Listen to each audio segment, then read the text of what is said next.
Acupuncture, acupressure అంటే ఏంటి?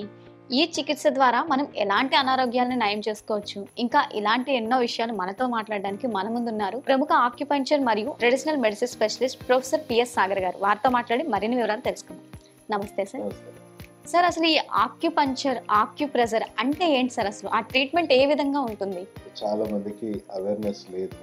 యాక్యూ అంటే పాయింట్, పంక్చర్ అంటే మనం నీడిల్ తోని ఆ పాయింట్ ని పంక్చర్ చేయడం, అంటే పియర్స్ చేయడం. అదే యాక్యూ ప్రెషర్ అంటే ఆ పాయింట్ మీద మనము వేరియస్, అంటే మన చేతి వేళ్ళతో కానీ లేకపోతే కొన్ని టూల్స్తో కానీ ప్రెషర్ చేయడం. సో ఈ యాక్యుపంక్చర్, యాక్యుప్రెషర్ అనేది modern terminology. 360 years back Japanese సైంటిస్టులు పెట్టిన పేరు యాక్చువల్గా.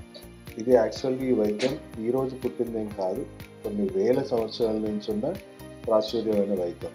మన పూర్వీకులు కనిపెట్టిన వైద్యం. అంటే దీని పునాది అసలు మొదలైంది ఎలా అంటే అగస్త్య మహర్షి మర్మ చికిత్స అనేవాళ్ళం. మన పూర్వీకులు దీన్ని మర్మ చికిత్స అనేవాళ్ళు. సో మన శరీరంలో అప్పుడు పెద్దగా రుగ్మతలు లేవు, చాలా చిన్న చిన్న సమస్యలు వస్తాయి. ఆ శరీరంలో ఏ మర్మాన్ని స్టిమ్యులేట్ చేస్తే, ఏ నాడిని స్టిమ్యులేట్ చేస్తే ఇమ్మీడియట్గా మనకు పెయిన్ తగ్గిపోవడం కానీ, మన రోగనిరోధక శక్తి పెరగడం కానీ, మనకున్న చిన్న చిన్న రుగ్మతలు తగ్గిపోవడం కానీ ఈ మర్మ చికిత్సలు ఇప్పటికి కూడా ప్రాచుర్యంలో ఉంది. మనం చూసుకుంటే ఎక్స్ట్రీమ్ సౌత్ లో సిద్ధ వైద్యం అనేది చాలా ప్రాచుర్యం. సిద్ధ వైద్యంలో మర్మ చికిత్స అనేది ఒక విభాగం. సో 108 శరీరంలో వైటల్ మర్మాస్ ఉన్నాయి, అంటే వైటల్ పాయింట్స్ ఉన్నాయి. వాటిని స్టిమ్యులేట్ చేయడం వల్ల రకరకాల రుగ్మతలు, అప్పటి కాలంలో ఉన్న రకరకాల రుగ్మతలను తగ్గించవచ్చు. అండ్ ఇది కేవలం వైద్య కళలోనే కాకుండా ఆ కాలంలో యుద్ధ కళలో కూడా వాడేవారు. సో మీరు మర్మ కళ అనేవాళ్ళం. మర్మ చికిత్స ఏమో వైద్యంలో వాడేవాళ్ళము, మర్మ కళ వచ్చేసి యుద్ధంలో వాడేవాళ్ళం. అంటే ఆ టైంలో ఇలా ముష్టి యుద్ధాలు చేసుకునేది కాదు. సో చాలా టెక్నికల్గా ఫైట్ చేసేవారు. ఏ మర్మ మీద హిట్ చేస్తే మనిషి ప్యారలైజ్ అయిపోవచ్చు, లేదా హిట్ చేస్తే విపరీతమైన పెయిన్ క్రియేట్ అవ్వచ్చు.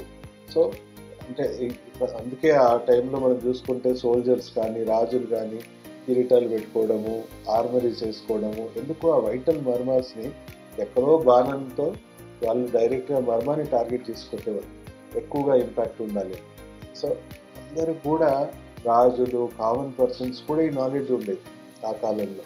సో యుద్ధ కళలో కూడా ఈ నాలెడ్జ్ని మనం వాడుకున్నాం, వైద్య కళలో కూడా వాడుకున్నాం. సో క్రమంగా వేల సంవత్సరాల నుంచి ఇవాల్వ్ అవుతూ ఇది డెవలప్ అయ్యి ఆయుర్వేదం అనేది డెవలప్ అయింది. ఆయుర్వేదం మూలాలు చూసుకుంటే సిద్ధ వైద్యము, అలా ఆయుర్వేదం అనేది ప్రాచుర్యంలోకి వచ్చింది. అంటే ఇంకా హెర్బల్ మెడిసిన్ నాలెడ్జ్ ఎక్స్టెన్సివ్గా పెరిగింది. దాంట్లో ఇది శుచి వేద అని మనం చెప్పొచ్చు. అంటే ఆయుర్వేదంలో శుచి వేద అనే పేరుతో ఇది ప్రాముఖ్యంగా ఉండేది.